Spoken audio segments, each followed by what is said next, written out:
नमस्कार दोस्तों, स्वागत है आपका अपना यूट्यूब चैनल टुडे एग्जाम पर। दोस्तों जैसा कि आज है आपका 20 जुलाई 2023 और आज जो है सीजीएल का एग्जाम था। सीजीएल के फर्स्ट शिफ्ट की एग्जाम समाप्त हो गई है। फर्स्ट शिफ्ट के एग्जाम में जीके और इंग्लिश के सेक्शन से जो भी प्रश्न पूछे गए लगभग सभी प्रश्नों को लेकर के आ गया हूं। आप जानते हैं दोस्तों, मैं आपको 100% ओरिजिनल प्रश्नों के साथ साथ इंपोर्टेंट एक्स्ट्रा फैक्ट दूंगा जो आने वाले किसी भी एग्जाम के लिए, सिर्फ सीजीएल ही नहीं, कोई भी एग्जाम की आप तैयारी करते हैं वहां पे रामबाण टू द पॉइंट काम करेगा। पैरासीटामोल 500। तो चलिए दोस्तों शुरू करते हैं आज का ये वीडियो। ये सभी प्रश्न भेजने का श्रेय जो है अभिजीत पाटिल और दूसरे बंधु का नाम है अनमोल सिंह, है ना। ये दोनों भाई साहब मिलके जो है आपका क्वेश्चन भेजे हैं, तो इनका सबसे पहले बहुत बहुत धन्यवाद। ये प्रश्न जो है एम सुब्बा लक्ष्मी का संबंध किस नृत्य से शैली से है? कर्नाटक संगीत ऑप्शन में दिया गया था, राइट आंसर है टू द पॉइंट, है ना। एम सुब्बा लक्ष्मी कहाँ की रहने वाली भैया? तमिलनाडु की रहने वाली है, तंजौर की, ठीक है। इनके अलावा जो आपका एम सुब्बा लक्ष्मी को, है ना, संगीत के क्षेत्र में भारत रत्न कब मिला था? ये क्वेश्चन आने वाले शिफ्ट में राइज हो सकती है, तो आपको जो है 1998 मारना है। और संगीत के क्षेत्र में सबसे पहले भारत रत्न एम सुब्बा लक्ष्मी जी को ही दिया गया था। इसके अलावा संगीत के क्षेत्र में भारत रत्न पंडित रविशंकर साहब जो सितार प्ले करते हैं 1999 में इनको दिया गया, ठीक है। इसके अलावा पंडित रविशंकर साहब भारत के लिए ग्रैमी अवार्ड जीतने वाले प्रथम इंसान है संगीत के क्षेत्र में, जो कल पूछा गया था। इसके अलावा 2001 में लता मंगेशकर और बिस्मिल्लाह खान साहब को कंबाइंड रूप से दिया गया। इसके अलावा 2009 में पंडित भीमसेन जोशी को, जो कर्नाटक के रहने वाले हैं, और बिस्मिल्लाह खान कहाँ के रहने वाले भाई? बिहार के रहने वाले हैं, ठीक है। शहनाई प्ले करते थे, सिर्फ शादी और गाना बजाना नहीं, वो विश्वव्यापी शहनाई को बना दिया कौन? बिस्मिल्लाह खान, है ना। इसके अलावा 2009 में पंडित भीमसेन जोशी कहाँ के रहने वाले? कर्नाटक। किस चीज से जुड़े हुए? हिंदुस्तानी शास्त्रीय संगीत से जुड़े हुए। 2019 में भूपेन हजारिका साहब का ताल्लुक असम राज्य से है ना। इन्हीं के नाम पे ढोला सादिया ब्रिज भी जो है आपका बनाया गया है, जो इंडिया में नदी के ऊपर इस समय सबसे बड़ा ब्रिज है, ठीक है। इसके अलावा कर्नाटक संगीत और भारतीय संगीत में कुल कितने प्रकार के स्वर होते हैं? तो आपको बताना है 12 प्रकार के। इसके ऑप्शन में 7 भी रहते हैं जिसको आपको अवॉइड करना है। इसके अलावा पंडित भीमसेन जोशी शास्त्रीय संगीत के कर्नाटक से थे, लेकिन किस घराना से थे? तो आपका आंसर होगा पंडित भीमसेन जोशी किराना घराना से संबंधित थे, ठीक है। एक प्रश्न आपसे पूछा गया कि लाइपेज किसका पाचन करता है? देखिए मैंने पढ़ा रखा है प्रैक्टिस सेट के दौरान, lipase, pepsin, rennin, erepsin, trypsin, amylase, है ना। ये सभी के सभी मैं पढ़ा रखा हूं, लेकिन नहीं अगर आप ध्यान दिए तो फिर दिक्कत है भाई, है ना। लाइपेज किसका पाचन करते हैं? तो भाई वसा का पाचन करते हैं। फैट का पाचन जो है आपका कौन करते हैं? लाइपेज। देखिए मैंने आपको बता रखा है कि खाना जो है, ये मान लीजिए कोई आदमी है, इनका मुंह है ये, है ना, ये मान लीजिए कोई आदमी है, तो खाना जो है मुंह से पाचन स्टार्ट हो जाता है, ठीक है। मुंह में क्या मिलता है भाई? लार में क्या मिलता है भाई? टाइलिन नामक एंजाइम। ये टाइलिन नामक एंजाइम क्या पचाने का काम करता है? स्टार्च को हिंदी में क्या कहते हैं? मांड। गांव घर में आप देखे होंगे चोकर मतलब जो आपका गेहूं का आटा होता है, उसे छन्नी से छालते हैं ना, ऊपर में जो बच जाता है छिलका वाला, है ना, वो स्टार्च का काम करता है जी, है ना। तो ये ध्यान रखेंगे। तो यहीं से पाचन शुरू हो जाता है मुंह से, जैसे ही पेट में जाता है, जैसे ही जठर में जाता है, जठर में आपको HCl का स्नान होता है। खाना जो गया है ना, खाना अंदर, वो HCl का स्नान करता है। स्नान मतलब HCl का छिड़काव। तो जो भी कीटाणु जीवाणु तो बहुत प्रोटेक्ट है भाई खाने के अंदर, लेकिन फिर भी अगर किसी न किसी बहाने चले गए हो तो HCl उसे क्या करता है? मार देता है, और खाने को किस मोड में ले जाता है? एसिटिक मोड में ले जाते हैं, ठीक है। फिर आगे जाते हैं, आपको क्या निकलता है? वहीं से आपका निकलता है अग्नाशय, मतलब क्या निकलता है भाई? पेप्सिन और रेनिन निकलता है, ठीक है। पेप्सिन और रेनिन जठर रस से निकलता है, जिसमें पेप्सिन क्या काम करता है? तो आपका प्रोटीन को पेप्टाइड में बदलता है, और रेनिन क्या करता है कि जो दूध वाला प्रोटीन होता है ना, केसिन, उस पे पचाने का काम करता है। आप समझ रहे हैं कि भाई पेप्टाइड्स क्या होता होगा? मैंने बताया था कि मान लीजिए इतना बड़ा बड़ा पत्थर, लेकिन घर में जो ढलैया कराते हैं हम लोग, तो इतना छोटा छोटा गिट्टी का इस्तेमाल होता है। तो ये पत्थर इसी गिट्टी से, ये गिट्टी जो है इसी पत्थर से बना है ना भाई। तो प्रोटीन मान लीजिए बड़ा वाला पत्थर है, तो उसको तोड़ तोड़ के जो है पेप्सिन जो है छोटका छोटका पत्थर बना देता है, गिट्टी बना देता है। समझ गए अब देहाती भाषा में? तो ऐसे समझिए, ठीक है। तो लाइपेज रस जो है ये स्रावित कहां से होता है? वसा का जो पाचन करता है, तो ये स्रावित होता है आपका अग्नाशयी रस से, ठीक है। अग्नाशयी रस से या अत्राशयी रस से, ये दोनों जगह से, मतलब ऐसे आप इसका नाम ले सकते हैं, ठीक है। स्रावित होता है ना। वसा को वसीय अम्ल में बदल देता है और ग्लिसरॉल में परिवर्तित कर देता है। ये कौन? लाइपेज, ठीक है। पेप्सिन और रेनिन का काम समझ ही चुके अभी, जठर रस से निकलती है। इसके अलावा अग्नाशय रस से ट्रिप्सिन भी निकलता है, एमाइलेज भी निकलता है ना, और लाइपेज भी निकलता है। तीनों निकलता है अग्नाशयी रस से, ठीक है। तो देखिए ट्रिप्सिन जो है ये प्रोटीन के पाचन पे काम करता है, एमाइलेज जो है ये स्टार्च के पाचन पे काम करता है, और लाइपेज जो था हमारा ये वसा के पाचन पे काम करता है, ठीक है। इसके अलावा भोजन पूर्ण रूप से कहां पचता है, तो छोटका आंत में स्मॉल इंटेस्टाइन, है ना। इसके अलावा जनगणना 2011 के अनुसार सर्वाधिक जनसंख्या वाला 2 राज्य आपसे पूछ लिया गया है। कोई गलत है भाई, जब मैं आपको ये दिखाता था तो कोई गलत कर रहा था। ये देखिए सामने यही ग्राफ दिखाते हैं ना सब दिन, है ना। जब भी जनगणना का ज्यादा की बात आया, कम की बात आया, तो मैंने बताया ग्राफ से बताया, और आपको जो है जनगणना के ऊपर ग्राफ, ये वीडियो आपके डिस्क्रिप्शन में पड़ा हुआ है, एक बार देख लेते बंधु, काम आ जाता, ठीक है भैया। भारत में सर्वाधिक जनसंख्या जो है 2011 के अकॉर्डिंग ये उत्तर प्रदेश है। 2011 हो, 2021 हो, फिर 2031 हो, हर जगह उत्तर प्रदेश ही रहने वाला है। इसके टक्कर में कोई नहीं खड़ा है फिलहाल तो, ठीक है, कोई भी नहीं खड़ा है। देख लीजिए, इसका शुरुआती अंक 19, इसका शुरुआती अंक 11, इसका शुरुआती अंक 10, इसका शुरुआती अंक 9, 8, है ना। तो ये जनगणना जो है आप 5 को राज्य आराम से इजी वे में याद रख सकते हैं। सबसे अधिक उत्तर प्रदेश, सबसे दूसरा नंबर महाराष्ट्र, तो यही 2 को पूछा था, उत्तर प्रदेश और महाराष्ट्र। तीसरा स्थान बिहार का है भैया, तीसरा स्थान बिहार का है। यहां से बहुत सारे जनगणना का डाटा देता हूं, जरा कान खोल के सुनिएगा। फर्टिलिटी रेट कितना था, 2.2 था, है ना। डेकाडिकल ग्रोथ कितना था, डेकाडिकल ग्रोथ, है ना, 17.64 था। लिटरेसी रेट कितना था, 74.04 था। लिटरेसी रेट फीमेल का कितना था, 65.46। लिटरेसी रेट मेल का कितना था, 82.14, है ना। सेक्स रेशियो कितना था, जिसे लिंगानुपात कहते हैं, 9:43, है ना। तो ये सब ध्यान रखेंगे जी। इसके अलावा यहां से ग्राफ में आ जाइए, उत्तर प्रदेश में सबसे अधिक जनसंख्या, सबसे अधिक ग्रामीण जनसंख्या, राइट, ठीक है। इसके अलावा महाराष्ट्र में दूसरा सबसे अधिक जनसंख्या, सबसे अधिक अर्बन पॉपुलेशन, ठीक है। इसके अलावा सबसे कम पॉपुलेशन सिक्किम का, सबसे कम ग्रामीण पॉपुलेशन सिक्किम का, सबसे कम अर्बन पॉपुलेशन सिक्किम का। तो सिक्किम तीनों में हीरो है, सिक्किम जो है तीनों कम वाला में अपना ही आंसर रखता है, ठीक है। तो ये बात ध्यान रखेंगे। सबसे अधिक लिंगानुपात केरला का, सबसे अधिक केंद्र शासित प्रदेश में लिंगानुपात पुदुचेरी का, ठीक है। सबसे अधिक आपका जो है साक्षरता केरल का, और सबसे अधिक केंद्र शासित प्रदेश में साक्षरता लक्षद्वीप का, ठीक है। तो ये ध्यान रखेंगे, ठीक है। अब चलते हैं पीछे, ये था आपका जनगणना वाला क्वेश्चन, ठीक है। अब जनगणना थोड़ा सा और भी आ जाते हैं कि जो जनगणना के बारे में आपको समझना चाहिए, ये तो मैं लिख के बताया। अब जनगणना के बारे में यहां से थोड़ा सा और है, ये जो आजकल एग्जामिनर के ज्यादा क्वेश्चन ऐसे आ जाता है मन में। 2011 जनगणना की थीम क्या थी भाई, हमारी जनगणना हमारा भविष्य, राइट। 2011 की हुई जनगणना देश की कौन सी जनगणना थी, 15वीं। देश की पहली जनगणना 1872 लॉर्ड मेयो के समय में, लगातार जनगणना 1881 लॉर्ड रिपन के समय में, आजादी के बाद प्रथम जनगणना 1951। जनगणना 2011 कितने चरणों में, 2 चरणों में। जनगणना 2011 कैमा जनगणना था, 15वां जनगणना। आजादी के बाद कैमा जनगणना था, 7वां जनगणना। 2021 की जनगणना देश की 16वीं जनगणना होगी। आजादी के बाद 8वीं जनगणना होगी। जनगणना 2021 का थीम क्या है, भागीदारी, जन भागीदारी से जन कल्याण, ठीक है। तो ये बात ध्यान रखेंगे भैया जनगणना के बारे में इतनी बात, है ना। इसके अलावा big cage for keeping birds, इस प्रकार के 1 वर्ड सब्स्टिट्यूशन आया है कि भाई एगो बड़का केज है, इसमें बर्ड को रखने के लिए बनाया गया है ना। आप बड़का केज देखते होंगे मुर्गा वाला, चिकन वाला के पास, है ना। तो भैया इसे एवेरी बोलते हैं, एवेरी, जहां पे पक्षियों को रखा जाता है ना। A place where bees are kept, bees are kept, जहां पे मधुमक्खियों को रखा जाता है ना पालन हेतु, मध निकालने हेतु, उसे एपियरी बोलते हैं। एपियरी,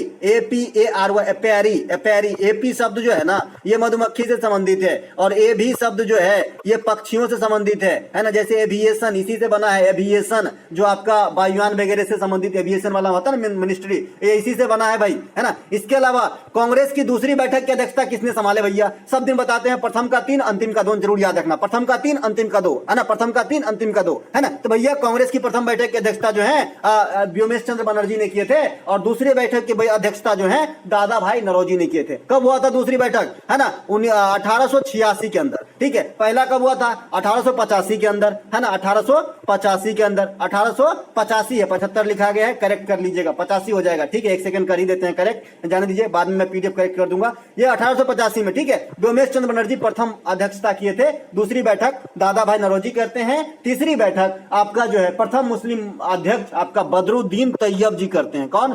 बदरुद्दीन तैयब जी, बदरुद्दीन तैयब जी। ये कहाँ करते हैं? मद्रास के अंदर करते हैं। कब करते हैं? 85, 86, 87, 1887 के अंदर। ठीक है। इसके अलावा दादा भाई नौरोजी की थोड़ी सी गुणगान गा लेते हैं। Dadabhai Naoroji grand old man of India कहलाते थे, है ना। इसके अलावा भारत के लिए प्रथम बार राष्ट्रीय आय का अनुमान इन्होंने ही लगाया था। इसके अलावा धन के अपवहन सिद्धांत का जो है प्रतिपादन कौन किए थे? तो दादा भाई नौरोजी ने ही किए थे। दादा भाई नौरोजी को कांग्रेस का प्रथम पारसी अध्यक्ष कहते हैं। प्रथम मुस्लिम अध्यक्ष बदरुद्दीन तैयब जी हो गए। प्रथम अंग्रेज अध्यक्ष जॉर्ज यूले हो गए। प्रथम महिला अध्यक्ष एनी बेसेंट हो गए। तो ये सब कांग्रेस के अध्यक्ष थे। आपको क्वेश्चन याद रखना है। अभी कौन है भाई? मल्लिका अर्जुन खड़गे साहब हैं। ठीक है। इसके अलावा कांग्रेस की स्थापना कौन की है? तो एओ ह्यूम किए हैं, आपके नीचे दिख रहे होंगे, 1885 में। ठीक है। कांग्रेस के 1907 के जो अधिवेशन हुआ उसमें विभाजन हो गए गरम दल और नरम दल में। रास बिहारी घोष कर रहे थे अध्यक्षता। कांग्रेस के लखनऊ अधिवेशन 1916 इंपोर्टेंट है। अंबिका चरण मजूमदार अध्यक्षता संभाल रहे थे। यहीं पर मुस्लिम लीग और कांग्रेस जो है गले मिलने एक हो गए। इसके अलावा दूसरी बात, जो नरम दल और गरम दल अलग हो गए थे ना, ये भी गले मिल लिए यहीं पे। कहां पे?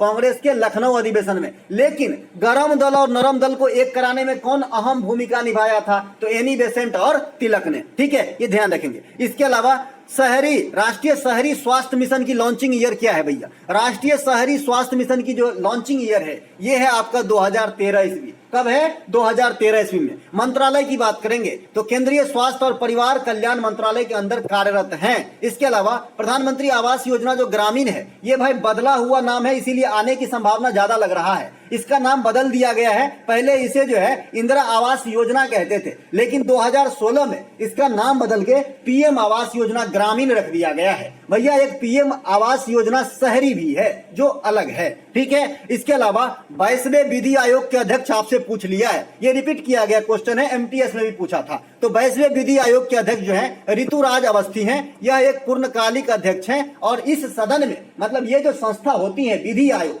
इसमें एक पूर्वकालिक अध्यक्ष होते हैं और 4 पूर्वकालिक सदस्य होते हैं। यानी पूर्वकालिक सदस्य कितने होते हैं? तो 5 होते हैं भैया। 1 + 4 5 भैया। अध्यक्ष भी पूर्वकालिक और 4 को सदस्य जो आएगा वो भी पूर्वकालिक। तो कितने सदस्य हो गए भैया? 5 सदस्य पूर्वकालिक होते हैं, बाद बाकी पदेन होते हैं। ठीक है। तो भैया पूर्वकालिक सदस्य को जरूर ध्यान रखेंगे। विधि आयोग भारत में कैसी निकाय है? तो संवैधानिक इतर निकाय है या फिर गैर संवैधानिक निकाय है। ठीक है, ध्यान रखेंगे। अच्छा, विधि आयोग में जो अध्यक्ष के पद पे कौन चुना जा सकता है, दिस इज वीवीआई पॉइंट, आप इसे नोट करके रखें, किसी कहीं पे है ना काम आएगी। तो विधि आयोग में जो है सुप्रीम कोर्ट के कोई भी जज चलेगा और हाई कोर्ट के ओनली मुख्य न्यायाधीश से रिटायर्ड आदमी ही जो है आपका विधि आयोग के अंदर एज अध्यक्ष के रूप में डिप्यूट हो सकते हैं। समझ रहे हैं ना? सुप्रीम कोर्ट के कोई भी जज चलेगा, है ना। एको दिन जज के पोस्ट पे आ गए हैं, रिटायर हो गए तो ये चलेगा। लेकिन हाई कोर्ट में चीफ जस्टिस होना चाहिए अगर सुप्रीम कोर्ट तक वो नहीं पहुंच पाए हैं तो। ठीक है। इसके अलावा नीति आयोग जो है ये भी गैर संवैधानिक निकाय है। इनके बारे में सवेरे सब कुछ बता ही दिया था।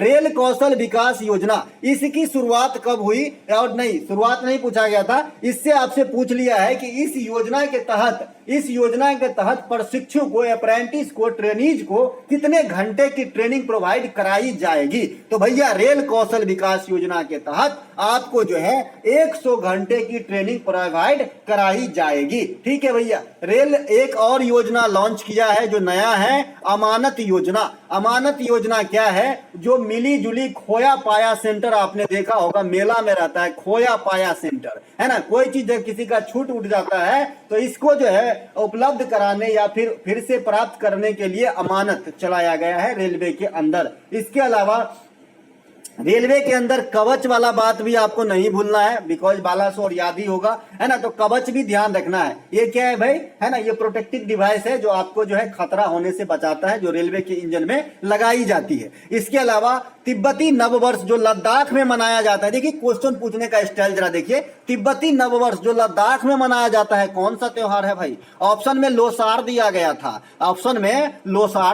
था, सब दिन बताते हैं। लोसार 3 जगह मना सकते हैं आप। एक तो आप तिब्बत में मना सकते हैं, वो तो उनका परमानेंट है। हम अपने इंडिया के लिहाज से बात करें तो एक हम लद्दाख में मना सकते हैं, एक हम हिमाचल प्रदेश में मना सकते हैं और एक हम अरुणाचल प्रदेश में मना सकते हैं। कौन सा त्योहार? लोसार। ठीक है, लोसार क्या है भाई? बेसिकली तिब्बती धर्म के त्योहार हैं। और ये किस जो है आपका कौन से त्योहार के रूप में सेलिब्रेट करते हैं? तो हैप्पी न्यू ईयर, नववर्ष त्योहार है, जो है ना नववर्ष त्योहार है ना, जो तिब्बत के साथ साथ लद्दाख में भी होती है। ठीक है, इसके अलावा लोसांग त्योहार सिक्किम का नववर्ष त्योहार है। देखिए थोड़ा सा डिफरेंस है भाई, लॉ है ना, लोसांग जो सिक्किम है ना उसमें सांग वाला प्रोनाउंसिएशन आता है, लोसांग लोसांग लोसांग है ना। तो भैया ये सिक्किम का है, तो ये चंद्र कैलेंडर के अनुसार सेलिब्रेट किए जाते हैं। मणिपुर का नववर्ष बताइएगा आप लोग कमेंट करके, क्योंकि कल मैंने बताया था मणिपुर प्रैक्टिस सेट वाली वीडियो में, सभी क्वेश्चन वहीं पे कराए थे।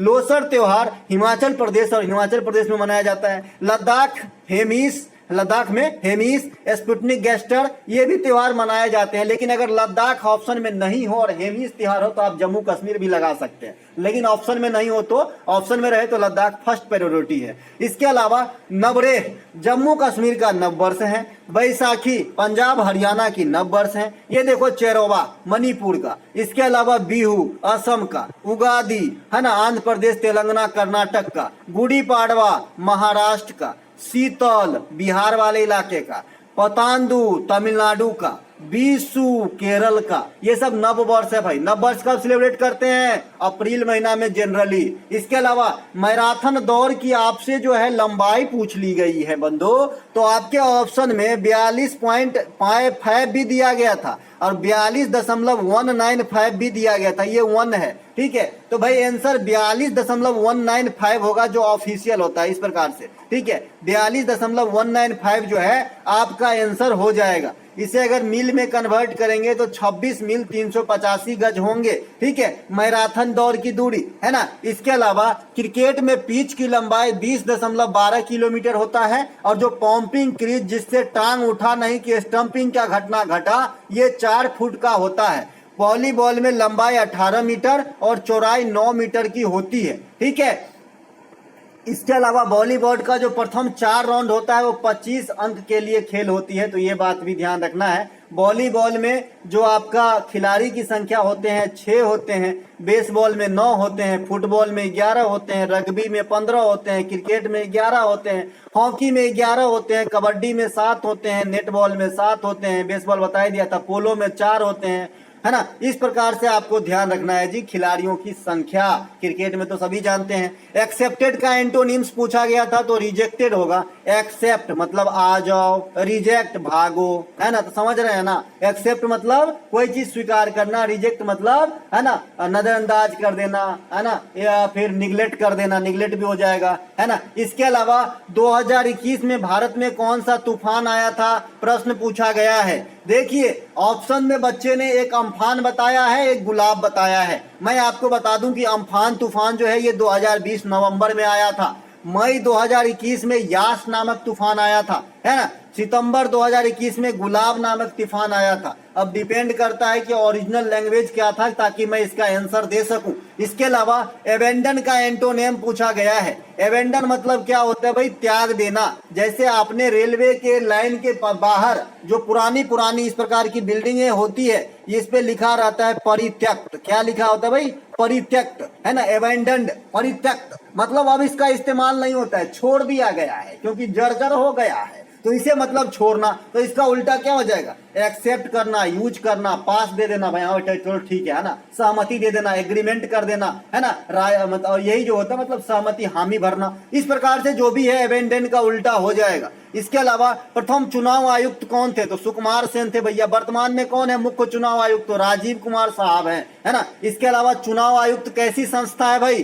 तो चुनाव आयुक्त जो है संवैधानिक निकाय है। आर्टिकल कौन से हैं? तो आर्टिकल 324 से लेकर 329 तक ये चुनाव आयोग से संबंधित हैं। दादा ध्यान रखेंगे, चुनाव आयोग के प्रमुख कार्यों में अगर 2-4 आप बता सको तो ज्यादा मेहरबानी होगी। क्या क्या काम है भाई? है ना, सभी संसदीय जो भी आपका क्षेत्र मतलब आपका केंद्रीय पार्टी है उनको चुनाव चिन्ह देना, विधानसभा का चुनाव करवाना, लोकसभा का चुनाव करवाना, राज्यसभा का चुनाव करवाना, है ना। इसके अलावा जो चुनाव शांतिपूर्ण ढंग से हो इस पे नजर रखना, ये भी जिम्मेवारी चुनाव आयोग का है ना। ये सब चुनाव आयोग का काम है। इसके अलावा चंद्रगुप्त मौर्य का युद्ध सेल्यूकस निकेटर से कब हुआ, तो 305 बीसी में। इस क्वेश्चन में आपको 304 बीसी भी हो तो कोई हर्ज नहीं है, 303 बीसी भी हो तो कोई हर्ज नहीं है, ठीक है। इन तीनों में से कोई भी आंसर हो सकता है क्योंकि अलग अलग जगह अलग अलग चीज लिखा गया है। इसके अलावा चंद्रगुप्त मौर्य ने सेल्यूकस निकेटर से एक समझौता करते हैं बाद में।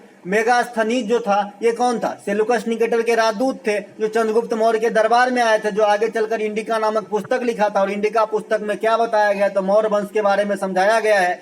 मौर्य वंश की स्थापना किसे हराकर किए गए थे, तो धनानंद के हरा के। कौन हराए थे भाई, चंद्रगुप्त मौर्य। किसके सहायता से, चाणक्य के सहायता से। चाणक्य ने कौन सा किताब लिखा भाई, अर्थशास्त्र लिखे हैं। अर्थशास्त्र किस पे आधारित है भाई, कानून पे आधारित है। अर्थशास्त्र को क्या कहते हैं भाई, सॉरी चाणक्य को क्या कहते हैं दादा, तो विष्णुगुप्त भी कहते हैं। तो ये सभी के सभी बात ध्यान रखेंगे। धनानंद जो है नंद वंश के अंतिम शासक थे। पदम नंद जो है नंद वंश के प्रथम शासक थे। धनानंद, मैं तुम्हें संकुल विनाश कर दूंगा। इसके अलावा अगला जो प्रश्न है, हेमंत ऋतु किस महीने में आती है, तो ये कार्तिक अगहन, यहाँ से आप पूस भी जोड़ सकते हैं। कार्तिक अगहन पूस की जो पीरियड होती है इसे हम हेमंत ऋतु कहते हैं, ठीक है। इसके अलावा शीत ऋतु भी होती है हमारे यहाँ, बसंत ऋतु भी होती है। सरस्वती पूजा टाइम में जो है बसंत ऋतु रहता है जिसमें सरसों के फूल वगैरह खिले रहते हैं, है ना। इसके अलावा प्रधानमंत्री पोषण योजना से एक प्रश्न आया था, किस क्लियर नहीं है प्रश्न, लेकिन मैं आपको बता दूं कि प्रधानमंत्री पोषण योजना जो है ये मिड डे मील का बदला हुआ नाम है। मिड डे मील जो गाँव घर में क्या पूरे इंडिया के अंदर ही जहाँ जहाँ आपके माध्यमिक स्तर तक की स्कूलें हैं, प्राथमिक और जो 7वां 8वां में मिलता है शायद मेरे हिसाब से, हाँ 7वां 8वां में मिलता है, तो खाना मिल जाता है। तो इस प्राइमरी स्कूल में गाँव घर में देखेंगे ना, किताब नहीं रहेगा लेकिन एगो थाली जरूर रहेगा, है ना भैया, समझ रहे हैं इसके पीछे दुख दर्द हम भी। लेकिन है ना, ये जो इन्हें मिड डे मील कहा जाता था पहले, इसकी शुरुआत 1995 में होती है और इसी का बदला हुआ नाम जो है प्रधानमंत्री पोषण योजना हो गई है। इसके अलावा पीएम मुद्रा योजना से भी एक क्वेश्चन आया है भाई, हो सकता है कि इसका फुल फॉर्म पूछा जाए तो एम का मैक्रो होता है। मैंने कई बार बताया है आपको कि भाई इनको भी ध्यान रखें, है ना। इसके अलावा जो आपका ये on the bell, on the ball एडियम का मीनिंग पूछा आपसे, ऑन द बॉल। तो ऑन द बॉल का मतलब होता है न्यू आइडिया उत्सर्जित करना, या भी कोई भी चीज तुरंत क्लिक हो जाना। तुरंत मतलब रिप्लाई के लिए मतलब क्या बोलते हैं इसको, तुरंत रिएक्ट आप कर सको, ऐसा। यहाँ पे क्विकली गलत लिखा है ना। तो यहाँ भी जो है आप जो है यहाँ इस प्रकार से समझिए, है ना, स्पेलिंग मिस्टेक है। लेकिन ऑन द बॉल का मतलब क्या होता है, कोई चीज तुरंत जो है डिटेक्ट हो जाना, तुरंत आप रिएक्ट कर सको, न्यू आइडिया कोई जो है सृजन हो जाए, इसी पर ऑन द बॉल कहते हैं। एक आपका एरर डिटेक्शन से भी क्वेश्चन भेजे हैं, ये आपको जो है सिंह साहब जो थे, अनमोल सिंह साहब, इन्होंने लिख के भेजे हैं कि ऑन द बुक और one of the book error detection में आया था। तो भाई सिंपल सी बात है, बुक्स होती है। मैंने आपको 30 या 35 रूल पढ़ाया था, उससे भी जो काफी आपको हेल्प होगा, क्योंकि मैं अंग्रेजी तो पढ़ाता नहीं हूं, लेकिन एक आध वीडियो एमटीएस के पहले बनाया था मैंने। तो ऑन द बुक्स भाई क्या होती है कि वन ऑफ के बाद हमेशा प्लूरल काउंटेबल नाउन की प्रयोग होती है, लेकिन अगर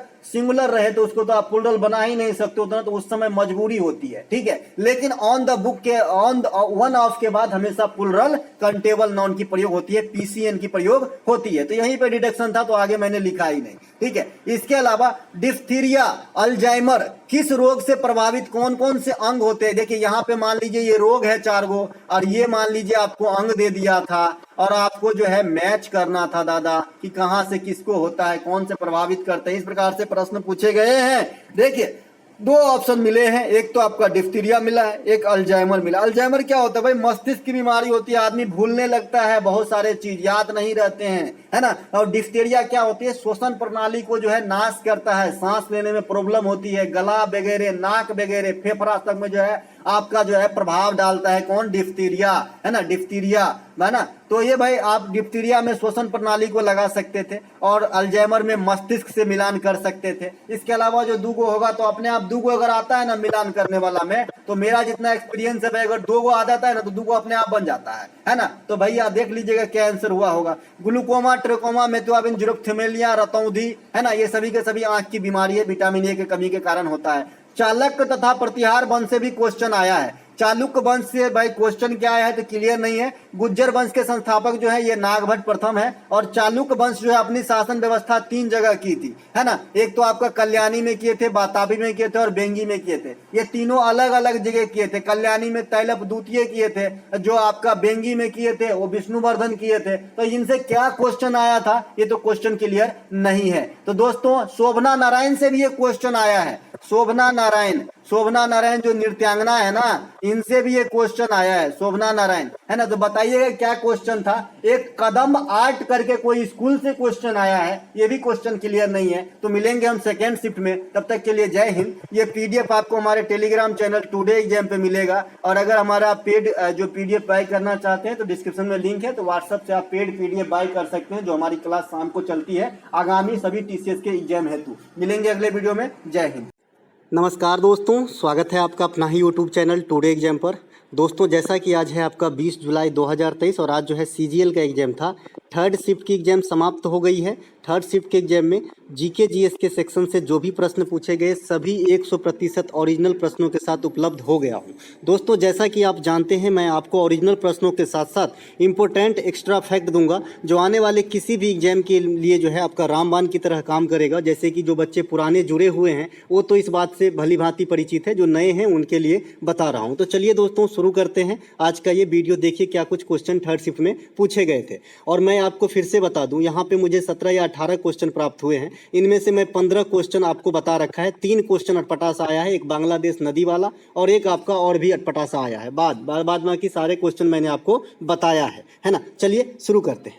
पहला एक प्रश्न पूछा गया था कि 36वें राष्ट्रीय खेल का आयोजन किस राज्य में हुआ है। देखिए 36वें राष्ट्रीय खेल का आयोजन गुजरात में हुआ है। आपसे आने वाले समय में क्वेश्चन किया जा सकता है कि गुजरात के कितने शहरों में हुए, तो आपको बताना है 6 शहरों में हुए हैं। यहाँ पे जो शुभंकर रखा गया था मस्कट, ये सावज रखा गया था। सावज का मतलब होता है शेर का बच्चा गुजराती भाषा में। इसके अलावा इस खेल में सबसे अधिक स्वर्ण पदक कौन जीते? सर्विसेज टीम जीते, इसीलिए सर्विसेज टीम को विजेता घोषित किया गया, विनर घोषित किया गया। इसके अलावा अगर यहाँ पे थोड़ा सा क्लू है, आपको ध्यान देना है, 36वें राष्ट्रीय खेल में सर्वाधिक गोल्ड बोलेगा तो सर्विसेज होगा, है ना। सर्वाधिक गोल्ड बोलेगा तो सर्विसेज होगा, और विनर बोलेगा तो भी सर्विसेज होगा। लेकिन सबसे अधिक पदक कौन जीता? तो ये सबसे अधिक मेडल महाराष्ट्र जीता, लेकिन इसके पास गोल्ड की क्वांटिटी जो है कम था, इसीलिए इनको विजेता नहीं रनर अप घोषित किया गया। ठीक है, 37वें राष्ट्रीय खेल का आयोजन इसी साल 2023 में गोवा के अंदर संपन्न होने वाली है, तो ये बात भी आपको ध्यान रखना है।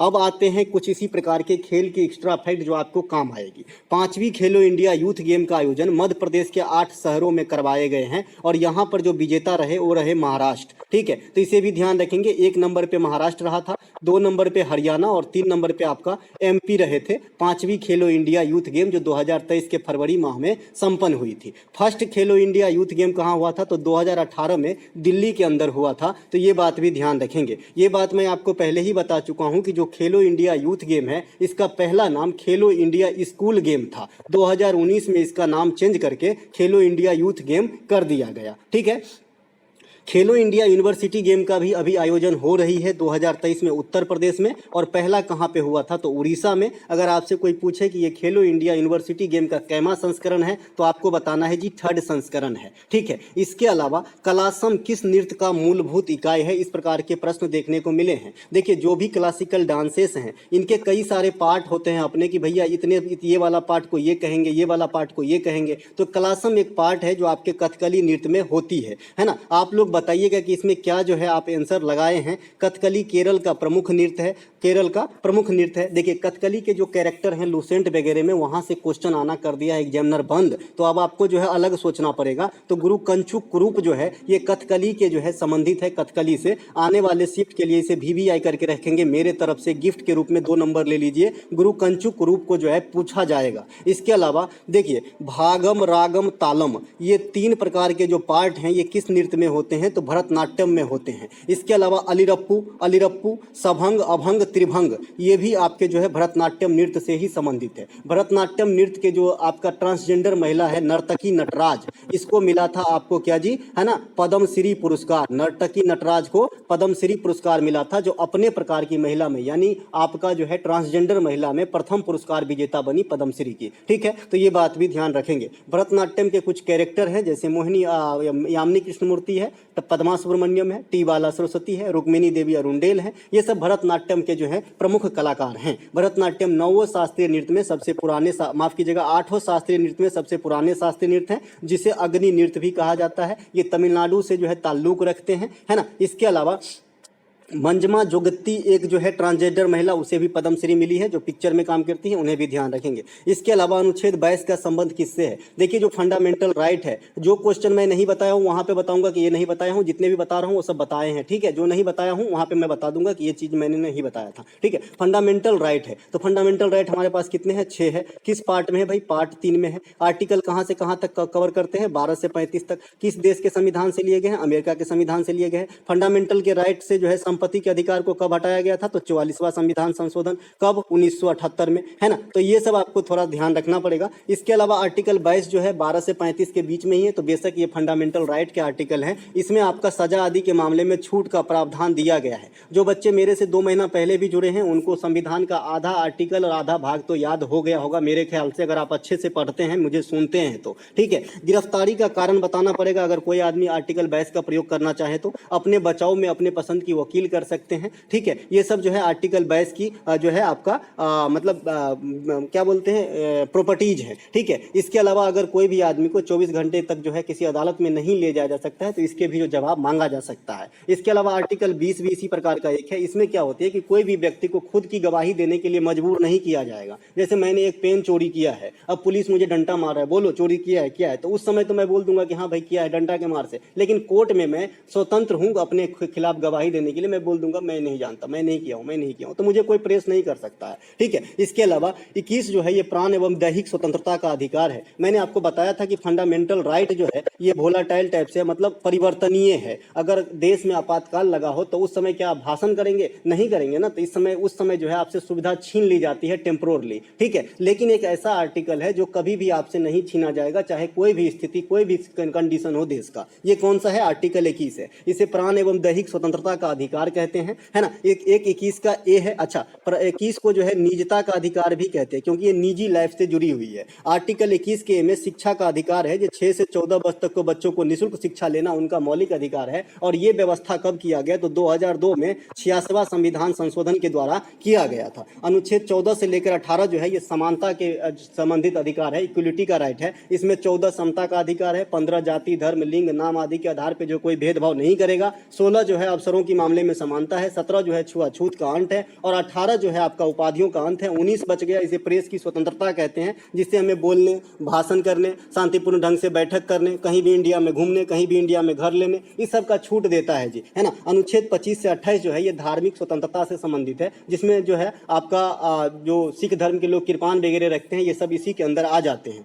इसके अलावा 19 और 30 जो है ये अल्पसंख्यक हित से संबंधित है, उनके पसंदीदा शैक्षणिक संस्थान वगैरह से जो संबंधित है। अनुच्छेद 32 जो है संवैधानिक उपचारों के अधिकार से संबंधित है, इन्हें ही भीमराव अंबेडकर ने संविधान का आत्मा माना है। साथ ही आर्टिकल 32 के प्रयोग करके सुप्रीम कोर्ट जो है रीट जारी करते हैं, और हाई कोर्ट जो है 226 के प्रयोग करके जो है रीट को जारी करते हैं। अगर आम भाषा में अगर आपसे पूछे कि भाई संविधान का आत्मा किसे कहा जाता है, तो आपको बताना है उद्देशिका या प्रस्तावना, उद्देशिका या प्रस्तावना। लेकिन अगर आपको क्लू लगा दे कि भाई अकॉर्डिंग टू भीमराव अंबेडकर संविधान का आत्मा क्या है, तो आपको आर्टिकल 32 चूज करना होगा। देखिए, आर्टिकल 32 का एक और यूज है, अगर मान लीजिए आपके मौलिक अधिकार में हनन हुआ है तो आप सुप्रीम कोर्ट तक जा सकते हैं आर्टिकल 32 का प्रयोग करके, क्योंकि इसका नाम ही है संविधानिक उपचारों का अधिकार। उपचार मतलब क्या होता है? इलाज होता है। पंचम दाह किसे कहा जाता है? भैया पंचम दाह जो है राहुल देव बर्मन को कहा जाता है। रिपीटेड क्वेश्चन है, ये रिपीट हुआ है, सीधे सीधे रिपीट किया गया है। मोजार्ट ऑफ मद्रास ये पूछा जा सकता है, तो AR रहमान को कहते हैं, इसे VVI करके रखेंगे। इसके अलावा काका राजेश खन्ना को कहा जाता है, बिग बी अमिताभ बच्चन को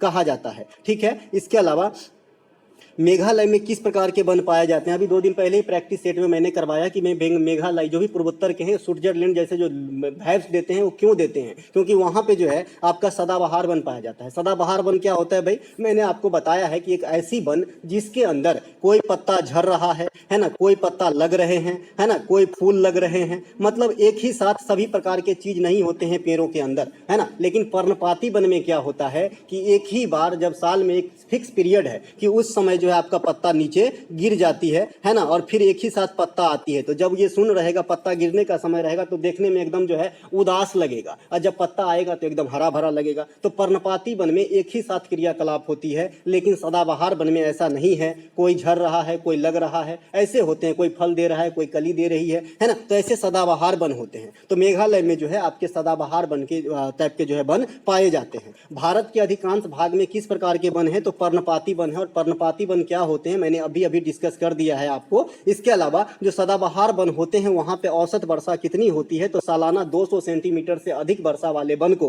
है ना, सदाबहार वन या एवरग्रीन फॉरेस्ट कहा जाता है। पर्णपाती वन में औसत वर्षा जो है ये 200 सेंटीमीटर और 100 सेंटीमीटर के बीच में होता है, लेकिन 200 सेंटीमीटर से अलग नहीं होता है ना। एक आपका मरुस्थलीय वन होता है, वहां पे औसत सालाना वर्षा 50 सेमी से भी कम होता है, जहां पे खेजड़ी, नीम, कंटीले वृक्ष पाए जाते हैं, बबूल, खैर, ये सब पाए जाते हैं, जो राजस्थान के इलाके में और गुजरात के कुछ पार्ट में आपको देखने को मिलेगा। एक मैनग्रोव वन होता है जो आपको सुंदरबन डेल्टा में मिलेंगे। साथ ही साथ जो भी तटीय प्रदेश है वहां पे आपको मैनग्रोव वन मिलेगा। और मैनग्रोव वन क्या होती है? तो दलदली वाली वन होती है, जो बहुत से प्राकृतिक जीव जंतुओं का प्राकृतिक आवास होता है ना। इसके अलावा सुंदरबन डेल्टा की बात आई तो सुंदरबन डेल्टा दुनिया में सबसे बड़ी डेल्टा है, जिसे गंगा ब्रह्मपुत्र डेल्टा भी कहा जाता है, और इसकी सीमा भारत के साथ साथ बांग्लादेश तक जो है फैली हुई है। तो ये बात ध्यान रखेंगे। इसके अलावा सुंदरी का वृक्ष जो है सुंदरबन डेल्टा में पाया जाता है। ये मैं कभी भी एक्स्ट्रा फैक्ट में तो नहीं लिखा, लेकिन मौखिक रूप से बोला था, और परसों के सेकंड शिफ्ट में जो है आपसे पूछा गया था कि सुंदरी का वृक्ष कहाँ पाया जाता है। इसके अलावा मेघालय में गारो, खासी, जयंतिया, ये 3 पर्वतमाला भी है और 3 जनजाति का नाम भी है। ये कहाँ पाए जाएंगे? मेघालय में। मेघालय के मासिन राम में जो है आपका दुनिया का सबसे अधिक वर्षा होता है, ये बात भी ध्यान रखना है। इसके अलावा मेघालय में आपका बांग्ला महोत्सव का आयोजन होता है, नोंगक्रेम त्योहार मनाए जाते हैं, तो ये बात भी आपको ध्यान रखना है। एक प्रश्न कॉमन सा आपसे पूछ लिया गया है, पहली ट्रेन कहां से कहां तक चलाई गई थी? अब कौन बच्चा इसे छोड़ के आएगा? जो छोड़ के आता है वो सही में तैयारी तो नहीं कर रहा मेरे हिसाब से। तो भाई मुंबई से थाने के बीच चलाए गए थे। कितने, अच्छा ठाणे है भैया, एक्चुअली नाम इसका ठाणे है, थाने यहाँ पे लिखा गया है, थाना मतलब तो फिर पुलिस स्टेशन हो जाएगा। ठाणे जो है एक शहर है मुंबई के अंदर, है ना, जिला है ना। पहली ट्रेन जो है 34 किलोमीटर की सफर तय करा था, ठीक है। इसके अलावा भारत में रेलवे की शुरुआत 16 अप्रैल 1853 को लॉर्ड डलहौजी के समय में हुआ था। और भारतीय रेल जो है अभी भी इंडिया में सबसे बड़े नियोक्ता है। नियोक्ता कहने का मतलब रोजगार देने में जो है सरकारी क्षेत्र में सबसे आगे है, ठीक है भैया। हमारा भी रोटी यहीं से चल रहा है, इसीलिए इनको सत नमद। और डलहौजी बाबा को भी एक बार प्रणाम किया, अच्छे काम किए हैं, लेकिन बुरा काम भी किया है। राज हड़प नीति किए थे इन्होंने, है ना, तो वो बुरा काम है जो सतारा को, झांसी को, नागपुर को हड़प लिया था, ब्रिटिश राज में मिलाने की प्रयास किया था धीरे धीरे। इसके अलावा भारतीय रेल का पोजीशन इंडिया विश्व में जो है 4था पोजीशन है, और एशिया में बात करेंगे तो 2nd पोजीशन है ना। इसके अलावा न्यू रेलवे स्कीम जो चला है कवच है। कवच क्या है भाई? इंजन में लगी रहती है, जो आपको दुर्घटना को टालता है, लेकिन बालासोर में ये नहीं लगा था, ऐसा जस्टिफाई जो है बाद में आया शायद, है ना, शायद, मुझे इतना कंफर्म पता नहीं है। बालासोर में जो घटना हुआ तो कवच से जो है नहीं रोक पाए, मतलब नहीं होगा। इसके अलावा रेल कौशल विकास योजना भी रेल का जो है एक बहुत बड़ी योजना अभी चलाई जा रही है, जिसके तहत जो है ट्रेनीज को ट्रेनिंग दिया जाता है। इसके अलावा सबसे लंबी प्लेटफार्म वाला रेलवे स्टेशन विश्व में पहले गोरखपुर हुआ करता था, लेकिन अब ये मामला बदल गया है। अब कर्नाटक के हुबली, जिसे सिद्धारूढ़ा स्टेडियम मतलब स्टेशन कहेंगे, है ना, तो ये जो है सबसे लंबी प्लेटफार्म वाला स्टेशन बन चुका है। इसके अलावा एक प्रश्न आपसे पूछा है कि कब से कब तक के अवधि को जो है योजना अवकाश कहा जाता है। सब दिन चिल्ला चिल्ला के बताए मेरे प्रभु कि 3 साल तक, ऐसी मतलब बहुत सारे मार हमने झेले भाई। पाकिस्तान के साथ युद्ध हो गया, चाइना के साथ युद्ध हो गया, तो हम खोखला हो गए, तो बजट क्या बनाए? तो 3 साल तक हमारे पास कोई भी बजट नहीं बना, उसके जगह पे जो है इसे योजना अवकाश नाम दे दिया गया। ये 3 साल कौन कौन से हैं? 1966 से लेकर 1969 तक, है ना। भारत में योजना अवकाश तृतीय पंचवर्षीय योजना के बाद और चौथे पंचवर्षीय के बीच के काल को जो है आपको योजना अवकाश कह सकते सकते हैं, अगर लैंग्वेज में आंसर पूछा गया है तो आप कह सकते हैं कि भाई थर्ड पंचवर्षीय योजना और चौथे पंचवर्षीय योजना के जो बीच का पीरियड है इसे हम योजना अवकाश कहते हैं। भारत में पहली पंचवर्षीय योजना 1951 से 1956 के बीच में चला था। हैराल्ड डोमर के मॉडल पर आधारित थे और कृषि पे विशेष बल दिया गया था। साथ ही चित्तरंजन लोकोमोटिव जो आपका इलेक्ट्रिक इंजन बनाता है रेलवे का, पश्चिम बंगाल में स्थित है ये फैक्ट्री, तो ये प्रथम पंचवर्षीय योजना के दौरान ही लगाया गया था। ठीक है, द्वितीय पंचवर्षीय योजना 1956 से 1961 तक इसका कार्यकाल रहा था। इसमें भारी उद्योग को बढ़ावा दिया गया था और ये पीसी महालोबिस के मॉडल पे आधारित थे। इनमें 3 फैक्ट्री लगाई गई, दुर्गापुर, राउरकेला और आपका जो है भिलाई, है ना। दुर्गापुर ब्रिटेन के सहयोग से, राउरकेला जर्मनी के सहयोग से और भिलाई जो है ये आपका रूस के सहयोग से तत्कालीन मध्य प्रदेश में, वर्तमान में छत्तीसगढ़ में है। इसके अलावा तृतीय पंचवर्षीय योजना का कार्यकाल 1961 से 1966 रहा था। इसमें भारी उद्योग के साथ साथ कृषि पर भी बल दिया गया था, यानी दोनों को, जो पहला में दिया गया, दूसरा में दिया गया, सम्मिलित रूप से तीसरा में दिया गया। इसके अलावा भारत में जो है योजना बनाने वाली जो बॉडी थी ये योजना आयोग थी, है ना। वर्तमान में योजना आयोग के जगह पे नीति आयोग की स्थापना हो गई है। अंतिम पंचवर्षीय योजना जो है 2012 से 2017 रहा था और ये हमारा 12वां पंचवर्षीय योजना रहा था और इसे बीच में ही टर्मिनेट करके 2017 में, है ना, माफ कीजिएगा 2015 में नीति आयोग की स्थापना हो गई थी। भारत में थियोसॉफिकल सोसाइटी से कौन जुड़े रहे, सब दिन हाथ जोड़ के बताया भैया, ये जरा देख लेना, ये जरूर पूछा जाता है आपका क्वेश्चन। तो भारत में थियोसॉफिकल सोसाइटी से कौन संबंधित है, तो एनी बेसेंट जी थियोसॉफिकल सोसाइटी से जुड़े रहे, होम रूल लीग से जुड़े रहे, है ना। मुस्लिम लीग और जो कांग्रेस का समझौता हुआ था 1916 लखनऊ अधिवेशन में, उसमें गर्म दल और नरम दल को मिलाने में अहम रोल निभाई थी, यानी ये आयरिश लेडी थी एनी बेसेंट, लेकिन इंडिया के फ्रीडम मूवमेंट में काफी सारे सक्रिय रोल अदा किए हैं। इसके अलावा थियोसॉफिकल सोसाइटी जो है मेन वाला, इनके संस्थापक मैडम ब्लात्सकी और कर्नल अलकाट जुड़े हुए थे। भारत में थियोसॉफिकल सोसाइटी ने अपना हेडक्वार्टर 1882 में अड्यार में बनाया था। इसके अलावा एनी बेसेंट जो है होम रूल लीग से जुड़ी रही, तिलक साहब भी जुड़े रहे। कांग्रेस के प्रथम महिला अध्यक्ष एनी बेसेंट है, 1917 में अध्यक्षता संभाली थी। लेकिन अगर आपसे पूछा जाए कि कांग्रेस के प्रथम भारतीय महिला अध्यक्ष, तो आपको सरोजनी नायडू बताना है, जो 1925 में कांग्रेस की अध्यक्षता संभाली थी। इसके अलावा एक प्रश्न आपसे पूछा गया है कि गांधी जी किस गोलमेज सम्मेलन में भाग लिए थे, तो भैया 1931 के सेकंड ग्राउंड टेबल में जो है गांधी जी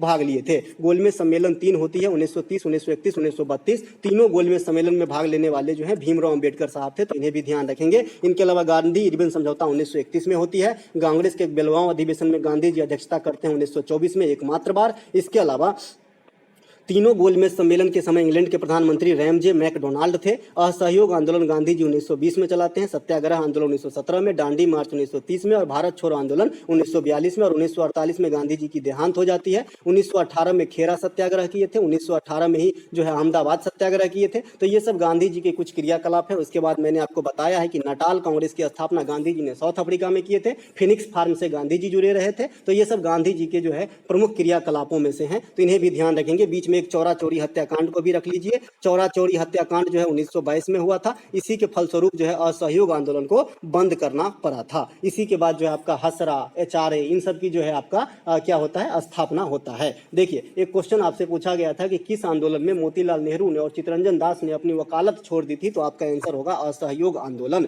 ठीक है, इसके बाद जब ये बंद हो जाता है असहयोग आंदोलन 1922 में, तो मोतीलाल नेहरू और चित्तरंजन दास मिलकर एक अपना अलग दल बनाता है जिसका नाम स्वराज पार्टी था। स्वराज पार्टी के अध्यक्ष कौन थे, चित्तरंजन दास थे। तो ये बात भी ध्यान रखना है। अभी तक जितने भी क्वेश्चन बताया हूं दोस्तों, एक भी क्वेश्चन ऐसा नहीं कि जो मैं आपको नहीं पढ़ाया हूं। अगर आपको लगे कि पढ़ाया हूं तो ही लाइक करें। ठीक है, अर्थशास्त्र के लेखक कौन है भैया, विष्णुगुप्त है। अर्थशास्त्र कानून व्यवस्था पर आधारित पुस्तक थी। देखने में ऐसा सुनने में लग रहा है कि भाई अर्थशास्त्र मतलब मुद्रा से होगा, लेकिन ये मुद्रा से नहीं था। ये जो है कानून व्यवस्था सिखाती है हमें। हर्षचरित्र और कादम्बरी के लेखक कौन है, तो बाणभट्ट है। और हर्षवर्धन खुद 3 पुस्तक लिखे हैं, नागानंद, रत्नावली और प्रियदर्शिका। इनके लेखक कौन है, हर्षवर्धन है। हर्षवर्धन के काल में हेनसांग भारत आए थे। हेनसांग को यात्रियों का राजकुमार कहा जाता है। हेनसांग सीयू के नामक पुस्तक भी लिखे थे। हेनसांग नालंदा विश्वविद्यालय में पढ़ने भी गए थे। हेनसांग कांची की भी यात्रा किए थे नरसिंह वर्मन प्रथम के काल में। तो ये बात जरूर ध्यान रखेंगे, नरसिंह वर्मन प्रथम के काल में कांचीपुरम की यात्रा जो साउथ में है वहां पे किए थे हेनसांग। इसके अलावा जो आपका अष्टाध्यायी है, अष्टाध्यायी जो है इनके राइटर पाणिनि है, ये व्याकरण की किताब है। इसके अलावा आपसे पूछा गया है कि जीएसटी किस प्रकार का टैक्स है, सब दिन बताया। जीएसटी जो है इनडायरेक्ट टैक्स है। क्या है, इंडिया में पहले बहुत सारे इनडायरेक्ट टैक्स हुआ करता था, भैया ये टैक्स, वो टैक्स, फलाना टैक्स, ढिमका टैक्स, तो इन सबको जो है एक ही जगह मिला के जीएसटी लाया गया। ठीक है, जीएसटी की शुरुआत कब होती है? 1 जुलाई 2017 को। जीएसटी से जो आपका संशोधन हुआ था, ये आपका 101वां संशोधन है। तो 102वां संशोधन क्या है भैया? तो ओबीसी से संबंधित है। 103वां क्या है? तो ईडब्ल्यूएस से संबंधित है। 104वां क्या है? एंग्लो इंडियन और एससी एसटी को जो आपका लोकसभा और राज्यसभा के अंदर और राज्य विधानसभा के अंदर जो आरक्षण बढ़ाया गया है 10 साल के लिए, तो 104वां से संबंधित है। तो ये चारों जरूर ध्यान रखेंगे, यहाँ से क्वेश्चन आ जाती है। जीएसटी परिषद की अध्यक्षता कौन संभालते हैं? तो भारत के वित्त मंत्री संभालते हैं। भारत में जीएसटी सबसे पहले किस राज्य में लगा था? तो असम के अंदर लगा था, है ना। भारत में जीएसटी के कितने स्लैब हैं? तो 4 स्लैब है, वर्तमान में एक्टिव है, 5%, 12%, 18% और 28%। अगर आप बहुत जो है कुछ खरीदते हैं छोटा मोटा चीज तो 5%, अगर लॉटरी वगैरह लग जाता है आपका तो 28% आपको जीएसटी देना होगा। जीएसटी से संबंधित संविधान का अनुच्छेद कौन सा है? 279A है, जीएसटी परिषद को व्याख्या करता है। इसके अलावा उभरते सितारे फंड को किसने फंडिंग किया, यानी कौन जो है पैसा दिए हैं? तो ये आपका सिडबी दिए हैं। तो ये बात भी आपको ध्यान रखना है। सिडबी का मुख्यालय कहाँ पे है दादा? तो ये आपका लखनऊ के अंदर है। और इसकी स्थापना कब हुई थी? 1990 में। कौन से समिति के अनुशंसा पे? तो आबिद हुसैन समिति के अनुशंसा पे। इसके अलावा इसी प्रकार का कृषि सेक्टर में सबसे बड़ा लोन मुहैया कराने वाली संस्था नाबार्ड है। नाबार्ड की स्थापना 12 जुलाई 1982 को शिवरामन समिति के अनुशंसा पे हुआ था। इनका हेडक्वार्टर जो है नाबार्ड का, ये आपका मुंबई में है। और नाबार्ड के जो वर्तमान अध्यक्ष है वो राजू चिंताला के जगह पे केवी साजी जो है वर्तमान में नाबार्ड के अध्यक्ष हैं। चेरी ब्लॉसम किस फसल के लिए उपयोगी है? सब दिन बताया भैया, चेरी ब्लॉसम त्योहार भी है और चेरी ब्लॉसम जो है वर्षा भी है। तो चेरी ब्लॉसम वर्षा जो है साउथ में आते हैं, खास करके कर्नाटक साइड में, और ये आपके कॉफी के फसल के लिए जो है कॉफी सावर भी इसे कहते हैं, उपयोगी होता है। आम्र वर्षा केरल में आती है, ये प्री मानसून वर्षा है जो आम के फसलों के लिए अच्छा होता है। भारत में मानसून की शुरुआत भी केरल से ही होती है, ये जून के प्रथम सप्ताह में दस्तक देती है। इसी प्रकार का एक है बैसाखी, लेकिन ये खतरनाक है। ये जो है बैसाखी, ये हमें घाटा देता है। और ये कहाँ पे आता है? तो ये बंगाल के अंदर आता है, ये आपदा है। और बंगाल के साथ साथ झारखंड, उड़ीसा को भी थोड़ा बहुत लपेटे में लेता है। अगला एक प्रश्न पूछा गया था कि बांग्लादेश में नदियों की संख्या कितनी है? ये क्वेश्चन मैंने आपको नहीं बताया है, ठीक है, ये क्वेश्चन मैंने आपको नहीं बताया है, अटपटा सा है, ठीक है। तो बांग्लादेश में नदियों की संख्या लगभग 700 आंका गया है ना। इसके अलावा आप लोग मुझे बताइएगा कि इसमें ऑप्शन क्या दिया गया था, क्योंकि जब मैं पढ़ाया ही नहीं हूं तो इसके बारे में मैं श्योर यही नहीं बताऊंगा कि यही ऑप्शन में आया है। बांग्लादेश के जो ग्रामीण बैंक है, इनके संस्थापक मोहम्मद यूनिस है। मोहम्मद यूनिस सभी जानते हैं, बहुत ही फेमस कैरेक्टर है, कई अवार्ड से जो है नवाजे जा चुके हैं। इसके अलावा बांग्लादेश का जन्म 16 दिसंबर 1971 को हुआ था, अपना पाकू पाकिस्तान से निकला था। बांग्लादेश की टका जो है मुद्रा है और राजधानी जो है ढाका है। इसके अलावा बांग्लादेश के साथ ही भारत की सबसे लंबी स्थलीय सीमा लगती है, 4096.7 किलोमीटर की सीमा लगती है। भारत की कुल पड़ोसी देश 9 आप काउंट कीजिएगा, लेकिन स्थलीय सीमा 7 के साथ लगती है। स्थलीय सीमा में सबसे बड़ा बांग्लादेश, सबसे छोटा जो है आपका अफगानिस्तान, ठीक है, 106 किलोमीटर पीओके वाले इलाका में, लद्दाख के पास। इसके अलावा भारत में जो है आपका नदियों की संख्या कितनी है? लगभग तो 200 से 250 नदियां जो हैं भारत में हैं। तो दोस्तों ये थे आज के थर्ड शिफ्ट में आए हुए प्रश्नों के एनालिसिस। अगर आपको अच्छा लगे तो अपने दोस्तों में शेयर करें, अच्छा लग जाए तो लाइक भी कर दें, और चैनल पे पहली बार आए तो सब्सक्राइब भी कर सकते हैं। ये पीडीएफ आपको हमारे टेलीग्राम चैनल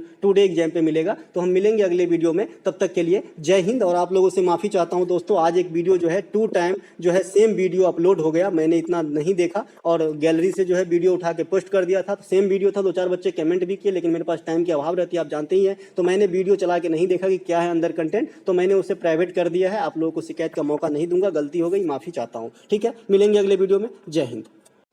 नमस्कार दोस्तों, स्वागत है आपका अपना ही यूट्यूब चैनल टुडे एग्जाम पर। दोस्तों आज है आपका 20 जुलाई 2023 और आज आपका सीजीएल का एग्जाम था।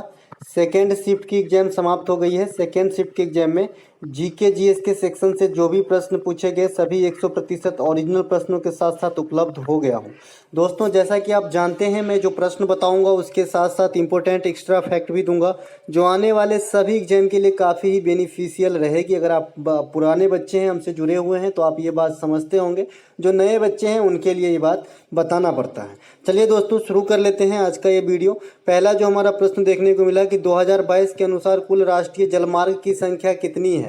देखिए भैया, एग्जैक्ट आंकड़ा में ये क्वेश्चन जो है ऑप्शन में नहीं दिया गया होगा, गारंटी है। तो भैया ये जो है 110 से अधिक है। अब आपका जो भी आंसर 110 से 115 के बीच में होगा, ये आपका राइट आंसर हो जाएगा, ठीक है। इसके अलावा राष्ट्रीय जलमार्ग 1 आपसे बहुत पूछा जाता है। ये हल्दिया से इलाहाबाद को जोड़ने का काम करता है। राष्ट्रीय जलमार्ग 1 हमारे देश में सबसे लंबा जो हाईवे है ये NH44 है। हाईवे की देखरेख कौन सी संस्था करती है? तो नहाई करती है। नहाई का आपका NHAI national highway authority of India. ठीक है, तो ये हो गया आपका। और मैं आपसे यहीं पर पूछ लूँ, क्योंकि मैं पहले भी आपको बता चुका हूँ कि भाई जो राज्य में आपका राजमार्ग होता है, राजमार्ग होता है, इसकी देखरेख कौन करती है? तो मान लीजिए आप उत्तर प्रदेश से हैं, तो उत्तर प्रदेश में जो राजमार्ग होंगे उनकी देखरेख की जिम्मेवारी उत्तर प्रदेश सरकार के पास सुरक्षित है। ठीक है, समझ गए। और मैंने ये भी बताए हैं कि हमारे देश में अगर आप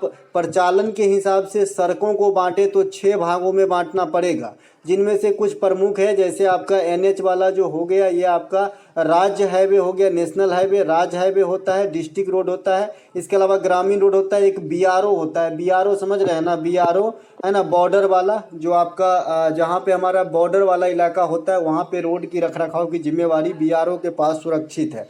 देश में कुल रेलवे स्टेशन की संख्या अगर आपसे कभी भूले भटके पूछ दे तो आपको बताना है कि 8500 से अधिक रेलवे स्टेशन है। भाई अब आज 5 को बन गया होगा तो एक झेक तो नहीं हो सकता ना, है ना? फिर भी आप ध्यान रखेंगे। मैंने आपको बताना है कि मैं जो नौकरी कर रहा हूँ इसकी मैं 2012 में आपका जो है एग्जाम देने आया था NTPC का। तो इसमें ये क्वेश्चन पूछा गया था कि देश में रेलवे स्टेशन की संख्या कितनी है। तो मैंने आपको यहाँ पे उस समय जो है 8500 था, मैं यहाँ पे 8550 बता रहा हूँ क्योंकि 7-8 साल हो चुके हैं इस बात की। अगला है कि अगला जो है पूना पैक्ट कब हुआ था? तो पूना पैक्ट कब हुआ? तो भैया 1932 में हुआ था। ये आप भी समझते हैं। पूना पैक्ट गांधी जी और अंबेडकर साहब के बीच में हुआ था। ये क्यों हुआ था? क्योंकि रैमजे मैकडोनाल्ड जो सांप्रदायिक पंचायत लागू करवाना चाहते थे इंडिया के ऊपर, पहले से ही हम इतने गर्त में थे कि 1909 में हमने पार्लियामेंट्री सुधार को झेला कि भाई हिंदू अलग चुनाव करेंगे, मुस्लिम अलग करेंगे। मॉन्टेग्यू चेम्सफोर्ड आया तो उनका अपना अलग बखेरा है। फिर से जो है आपका राउंड टेबल जो हुआ 1930, 1931 और 1932 में, है ना? तो इन्हीं के समय जो ब्रिटिश प्राइम मिनिस्टर थे रैमजे मैकडोनाल्ड, इन्होंने सोचा कि भाई और कुछ बांट दूं क्या, और टुकड़े टुकड़े कर देंगे, ज़्यादा दिन तक शासन करेंगे, है ना? इन्होंने एक दिमाग, उसका खुरपाती दिमाग लगाया कि क्यों ना इसे जो है एक लालच दिया जाए। तो एक प्रलोभन दिया जिसे आपका मतलब पंचाट कहा जाता है, कम्युनल अवार्ड कहा जाता है। इसे ठुकराते हुए गांधी जी और अंबेडकर साहब ने एक समझौता करते हैं, उसको दरकिनार करते हुए इसे पूना पैक्ट कहते हैं। इसमें क्या होती है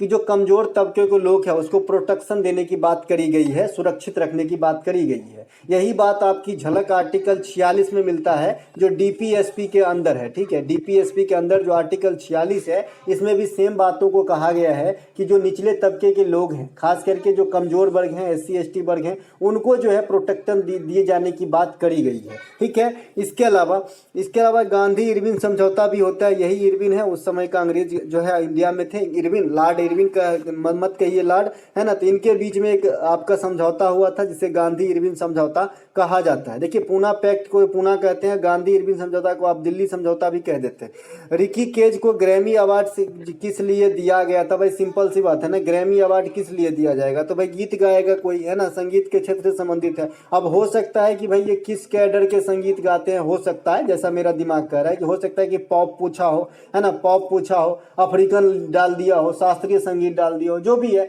ना? तो इस प्रकार से अगर डालेगा तो जो हिंदुस्तानी से मैच करता होगा वो आंसर मारिएगा। ठीक है, क्योंकि ये पॉप तो गाती नहीं है।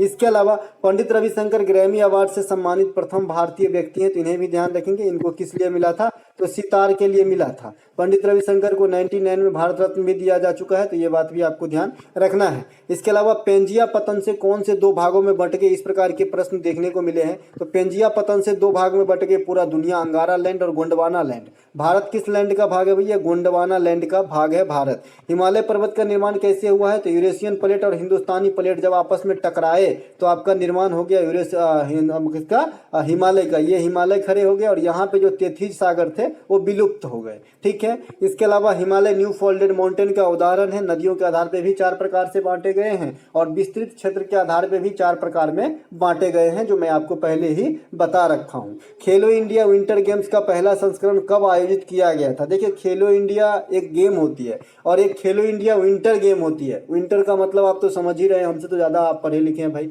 है ना। तो 2020 में होती है खेलो इंडिया विंटर गेम की आयोजन। ठीक है, पहला खेलो इंडिया विंटर गेम के विजेता कौन थे? जम्मू कश्मीर थे। उप विजेता कौन रहते? Services team. और ये कहाँ पे होती है? तो 3 बार हुआ है, तीनों बार गुलमर्गे में हुआ है। गुलमर्गा कहाँ है? तो ये आप भी समझते हैं, एक तो है गुलबर्गा और एक है जी आपका गुलमर्गा। उसी प्रकार से जी एक आपका हुबली और इसी प्रकार से जी आप एक है हुगली, है ना। तो दोनों में काफ़ी कन्फ्यूजन रहता है। ठीक है, तो ये गुलबर्गा में हुआ है, गुलमर्ग में हुआ है। ठीक है, जम्मू कश्मीर, ये जम्मू कश्मीर ही जीते हैं। सर्विसेज टीम जो है यहाँ पे उप विजेता रहे हैं। और सर्विसेज टीम जब आ ही गया है तो एक चीज़ और जान लीजिए, जो 36वें राष्ट्रीय खेल 2022 में हुआ था, इसके विजेता सर्विसेज टीम ही रहे थे। ठीक है, इसके अलावा खेलो इंडिया यूथ गेम काफ़ी इंपॉर्टेंट फैक्ट है आपके एग्जाम के दृष्टिकोण से, चाहे आप कोई भी एग्जाम देते हो तो आपको काम आएगा। तो जरा देख लीजिए, खेलो इंडिया यूथ गेम का आयोजन पहली बार 2018 में नई दिल्ली कहना सही नहीं रहेगा, खाली दिल्ली कहिए, दिल्ली में हुआ था खेलो इंडिया स्कूल गेम के नाम से। ठीक है,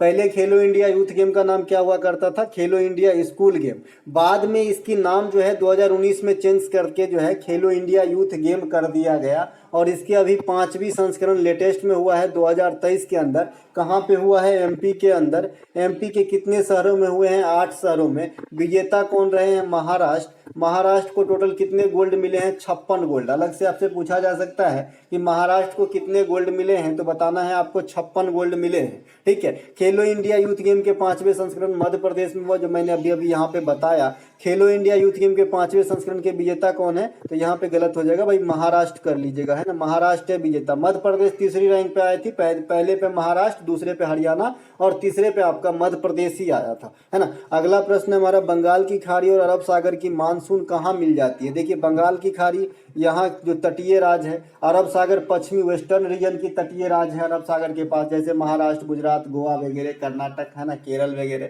और जो आपका बंगाल की खाड़ी के तटीय राज्य है, ये आंध्र प्रदेश है। ये हमारा तेलंगाना तो आएगा नहीं क्योंकि तो बीच में पड़ जाएगा, तो आंध्र प्रदेश हो जाएगा, उड़ीसा हो जाएगा और आपका पश्चिम बंगाल हो जाएगा, है ना। तो ये सब जो है, ये आपका दोनों जब मानसूनी चलती है तो कहाँ मिलती है? तो गंगा के मैदानी भाग में मिलती है। कहाँ मिलती है?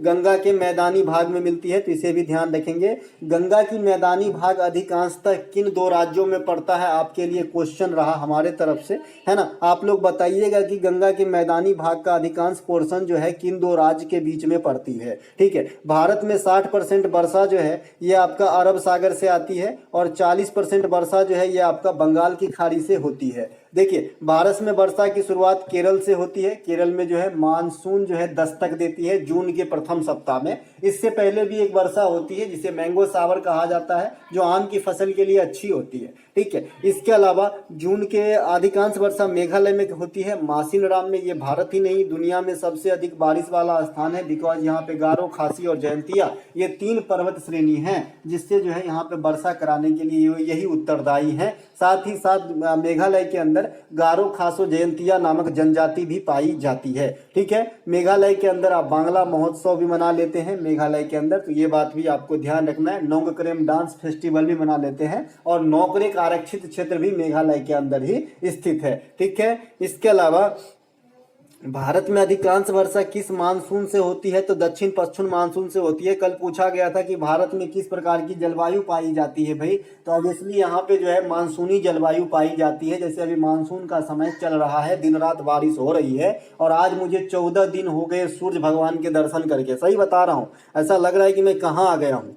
इसके अलावा अगला प्रश्न है हमारा, किस मुगल शासक के साहित्यिक लेखन सर्वाधिक हुई है? किस मुगल शासन के शासन काल में साहित्यिक लेखन सर्वाधिक हुई है? और उसमें एक क्लू था अरबी या फारसी भाषा में। देखिए, जो भी साहित्यिक लेखन संपन्न हुआ मुगल काल में, उनमें सबसे ज्यादा अकबर के काल में संपन्न हुआ। इसीलिए अकबर के शासन काल को मुगल काल में साहित्यिक स्वर्ण काल कहा जाता है, या फिर डायरेक्ट भी स्वर्ण काल कहा जाता है, क्योंकि इनके समय सब कुछ बैलेंस चल रहा था। अगर आप इनके मंत्रिमंडल को भी टटोलेंगे, अकबर के मंत्रिमंडल को, तो वहां भी जो है काफी सारे इस्लाम धर्म के अलावे विद्वान भी मौजूद थे। ठीक है। तो साथ ही कभी सभी चीज जो है बैलेंस चल रहे थे, और खास करके बीरबल जो उनके राइट हैंड थे वो खुद महेश दास थे। ठीक है, तो भैया तो इनको जो है स्वर्णकाल कहा जाता है। तो मैं तो अकबर को ही आंसर करूंगा, आप लोग बताइएगा कि इसमें क्या आंसर किए हैं। ठीक है, इसके अलावा फुटबॉल मैच की अवधि कितनी होती है? अच्छा, अकबर के बारे में कुछ और जान लीजिए। पानीपत की सेकेंड लड़ाई अकबर ने ही करवाया था। अकबर करवाया नहीं था, जीते थे 1556 में। ठीक है, अकबरनामा के लेखक जो हैं ये आपके अबुल फजल हैं। अकबर के जो 9 दरबारी होते थे इसे नवरत्न कहा जाता था। अकबर जो है अकबर और क्या है भाई, अकबर जो है गद्दी पे कब से कब तक रहा? तो आपको बताना है 1556 से 1605 तक रहा। ईस्ट इंडिया कंपनी की स्थापना जो है ये आपका अकबर के समय ही हुआ था। ठीक है, तो ये सभी अकबर के बाद से आपको जरूर ध्यान रखना है। इसके अलावा फुटबॉल मैच की अवधि कितनी होती है आपसे पूछा है। देखिए, फुटबॉल मैच और हॉकी मैच दोनों बता रखे हैं। अगर ब्रेक को छोड़ दिया जाए तो, अगर इसके बीच में ब्रेक भी काउंट किया जाए तो ऐसे तो आज तक सवाल बने नहीं है। अगर आपसे पूछा जाता है कि भाई ब्रेक कब मिलती है, तो 45 तो जो मतलब आधा हाफ खेल होने के बाद जो है ब्रेक मिल जाती है। ठीक है, तो आपका जो है यहाँ पर फुटबॉल मैच की अवधि जो है ये आपके 90 मिनट की होती है। कितने मिनट की? 90 मिनट की होती है। हॉकी मैच की अवधि कितनी होती है? 70 मिनट की होती है। फीफा की स्थापना कब होती है? 1904 में। हेडक्वार्टर कहाँ पे है? ज्यूरिख में है। और लेटेस्ट वाली जो फुटबॉल मैच हुई यानी फीफा संपन्न हुआ है ये आपका कतर देश में संपन्न हुआ है। विजेता आपका कौन रहा है? अर्जेंटीना। उपविजेता कौन रहा है? तो फ्रांस रहा है। ठीक है, इसके अलावा आगामी फीफा कहाँ पे होगी? तो आगामी फीफा आपका जो है मैक्सिको, कनाडा और आपका यूएसए में जो है कंबाइंड रूप से नेक्स्ट टाइम 2026 में करवाए जाएंगे। महिला वाला फीफा इंपोर्टेंट रहेगा लेटेस्ट एग्जाम को ध्यान में रखते हुए।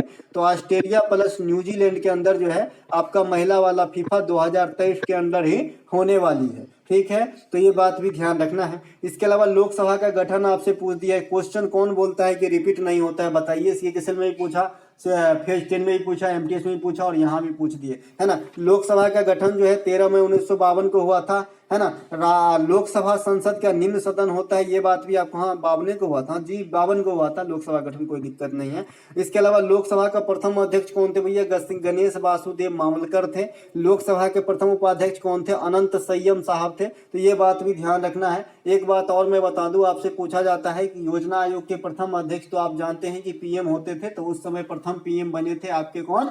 जवाहरलाल नेहरू साहब। लेकिन योजना आयोग के प्रथम उपाध्यक्ष पूछते, मैंने एग्जाम में देखा है, तो आप बताइएगा गुलजारी लाल नंदा। ठीक है, इसके अलावा जो लोकसभा में न्यूनतम उम्र सीमा कितनी है? 25 वर्ष। अच्छा, गुलजारी लाल नंदा जरा एक बार देख लीजिएगा, कंफर्म कर लीजिएगा, गुलजारी लाल नंदा ही है क्या योजना आयोग के प्रथम उपाध्यक्ष? है ना, जरा देख लीजिएगा भैया।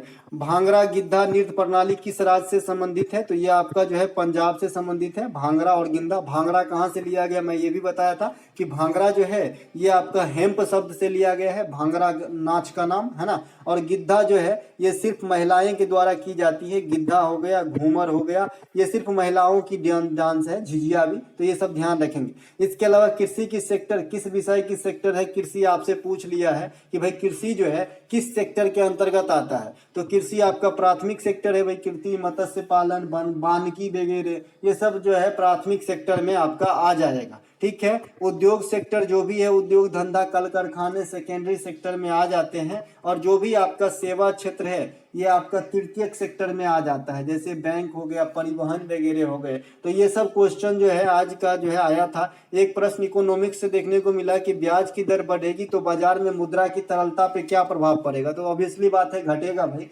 अगर बैंक में ब्याज की दर बढ़ गया है तो आदमी क्या करेगा? सबसे पहले मान लीजिए, मैंने आपको इनडायरेक्टली आरबीआई के रिगार्ड में समझाया था कि आरबीआई मुद्रास्फीति को कम करने के लिए क्या करता है? तो नोट छापना बंद कर देता है। अगर नोट छापना बंद तो ये नोट सप्लाई बंद। जब नोट सप्लाई बंद तो बैंक में जो है आरबीआई, मान लीजिए ये आरबीआई है, तो ये जो है कॉमर्शियल बैंक को नोट अब पहले इतना भर के देता था झोला, अब इतना ही दे रहा है ना। अब इतना नोट दे रहा है तो लोग के पास जो है ये क्या होगा? नोट कम जा रहा है ना। तो बैंक जो है लोन देना कम करेगा। जब बैंक लोन देना कम करेगा तो लोगों के पास, ये जो राम साहब है इनके पास जो है आपके पैसा कम पहुंचेंगे। अब पैसा कम पहुंचेंगे तो कम सामान खरीदेंगे। अब कम सामान खरीदेंगे तो सामान का भाव जो बढ़ गया था वो ऑटोमेटिक धीरे धीरे घटने लगता है। इसीलिए मुद्रास्फीति में भी आरबीआई अहम योगदान निभाते हैं। यहीं पर सेम केस यहाँ पर है जो ये आपके लैंग्वेज में लिखा है कि भाई ब्याज की दर अगर मान लीजिए आरबीआई ने ही बढ़ा दिया, आरबीआई ने बढ़ा दिया तो कमर्शियल बैंक की मजबूरी हो जाएगी कि ये भी बढ़ाएगा ब्याज का दर, है ना,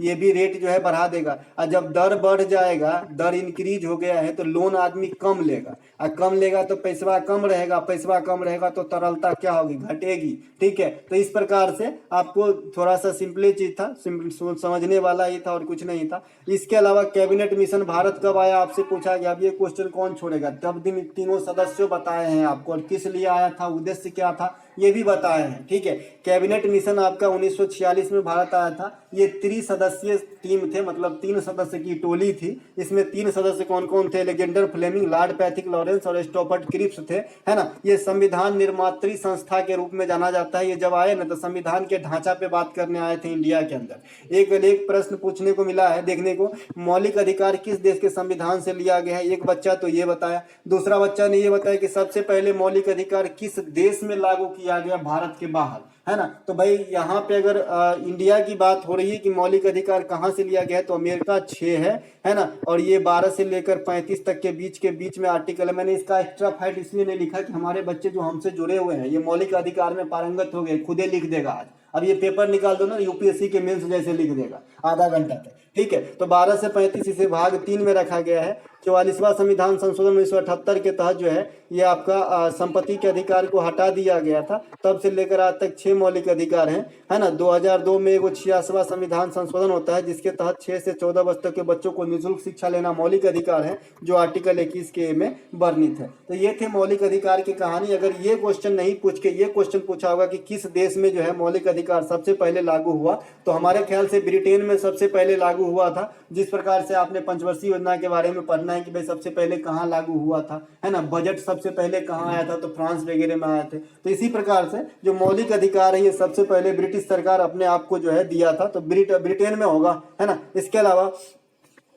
कंपाला बेफेलो रेसिंग किस राज्य में होता है, इस प्रकार के प्रश्न देखने को मिले हैं। तो कंपाला जो होता है ये कर्नाटक में होता है, और जलीकट्टू इसका छोटा भाई है जो तमिलनाडु में होता है। मकर संक्रांति वाले जो त्योहार है पोंगल जो 4 दिनों तक चलती है मकर संक्रांति के समय तमिलनाडु के अंदर, इसी त्योहार के आयोजन किया जाते हैं। एक खास आकर्षण जिसे जलीकट्टू कहते हैं। इसमें जिसके पास जितना दम रहता है, बहुत रिस्की खेल है कि भाई एक सांड को जो है मदहोश करके छोड़ दिया जाता है, उससे फिर पकड़ा जाता है। ठीक है, सुदर्शन झील का पुनरुद्धार किसने करवाया, तो ये रुद्रदामन प्रथम ने करवाया था। सुदर्शन झील का निर्माण की बात करेंगे तो चंद्रगुप्त मौर्य होता है। भाई रिजुविनेट कराना और बनाना, इन दोनों में बहुत फर्क है। बनाने का मतलब है आपको नींव रखना पड़ेगा, रिजुविनेट करने का मतलब है कि निपा पोती डेंटिंग पेंटिंग। तो डेंटिंग पेंटिंग का काम जो है ये आपका रुद्रदामन प्रथम ने करवाया था, रिजुविनेट। ठीक है, लेकिन बनाने की जो नींव रखी थी ये चंद्रगुप्त मौर्य के जो है कुछ आदमियों के द्वारा करवाया गया था। ठीक है, इसके अलावा आधुनिक आवर्त सारणी में सोर्बियजियम नामक जो तत्व हैं उनके परमाणु क्रमांक कितने होते हैं, तो सोर्बियजियम जो है 106 में है,